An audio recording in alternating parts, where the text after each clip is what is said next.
In our Sunday liturgies, the first reading from the Hebrew Scriptures is thematically or by a picture linked directly to the gospel. There's a theme there.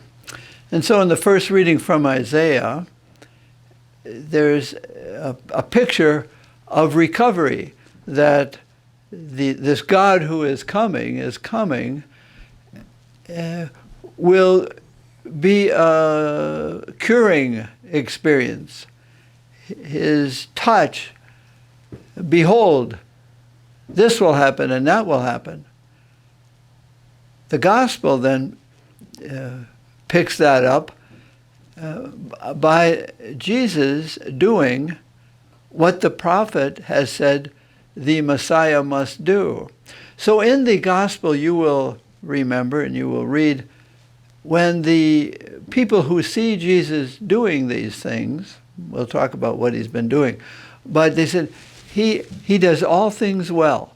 What that means is the execution isn't done well. It's the fulfillment of the prophet. He is fulfilling well the picture of who the Messiah will be. What can the Messiah do? So that's how those two readings go together. He does all things well in fulfilling the expectations or prescriptions of what the Messiah must be, which is a real challenge to the Jewish believers in the coming Messiah, because they really did expect the Messiah to come with trumpets and chariots and power and domination and overthrow the Romans and put Israel at the top of the heap. Well, that's not going to happen. So it's a real challenge. They want to believe he does everything well, but he doesn't fulfill all our physical, worldly expectations.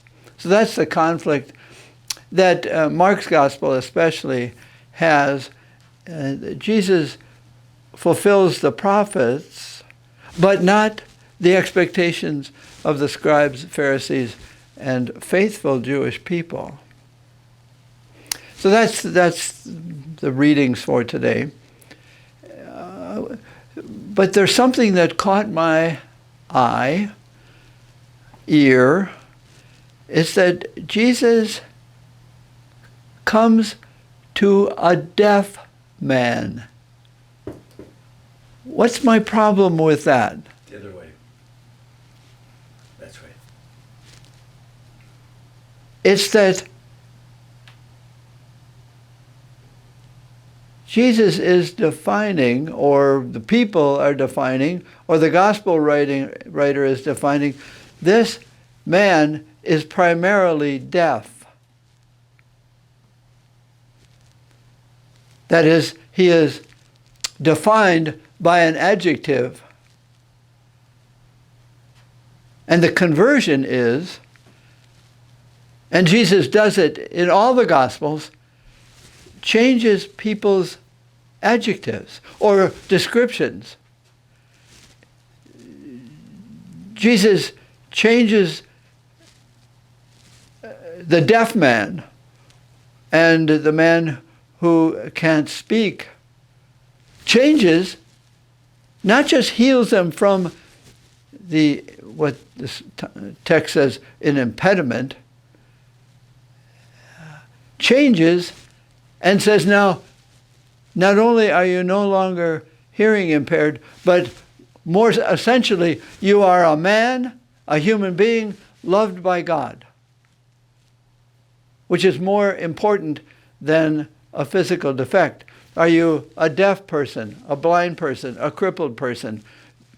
In Christian spirituality, we do not define ourselves by adjectives, by accidentals, by mere easy names.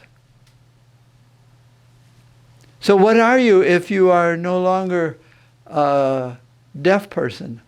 How does that change you? And it changes, he cures the man from his impediment of hearing to a man who can hear and speak. Why? Because he now is not confined and defined by accidents, by not just accidents like car accidents, but by non-essentials. And he's doing that. That's the work of Jesus, in a way, that redemption is not only redeeming us from the inevitability of God's anger, if you will, but there's a redemption of image. And so Jesus said, now, don't say anything to anybody else. They can't help it. What they have heard about who they are, they have to speak. He does all things well. He did something well for me. He gave me a new name for myself, an essential name, a name that allows me to speak more boldly, to not be afraid of what I am going to hear. Don't say, I don't want to hear that. I want to be deaf to that. No, when we know who we are available to hearing anything, because nothing is a challenge. Actually, everything becomes an invitation, and we are freed because of our faith in Jesus. We can listen to, and we can hear, and we can speak, and we are free to speak what we have heard because we are not afraid to speak who we are. That's a real conversion. And so who are you? How easily do you define yourself? Do I define myself by a non-essential, by a non-real? Yes, being sick, being hearing impaired, visually impaired, that is the truth. But there is a deeper truth, that our faith says this is who you are. And he does all things well, not just healing us from this sickness or that, but for us it's a more essential, the healing. Let me tell you who you are. If there's a mission that Jesus lived and did, it was simply, let me really tell you who you are in a way that you can hear. Because if you hear it, you will speak it. If you see it, you will display it. It will be seen because you have seen in how you live. So we will do who we are.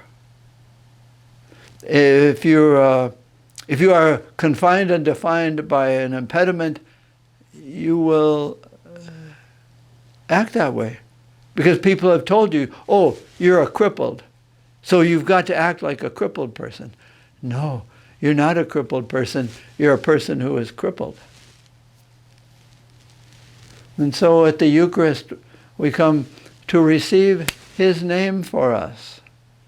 You are my body. You are my brother. You are my sister. You are my beloved.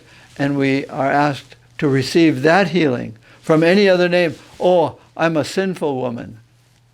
I'm a gossipy man. No. If you change, if you let prayer and the Eucharist change your image, your accidental little name, you will start acting. We do who he says we are.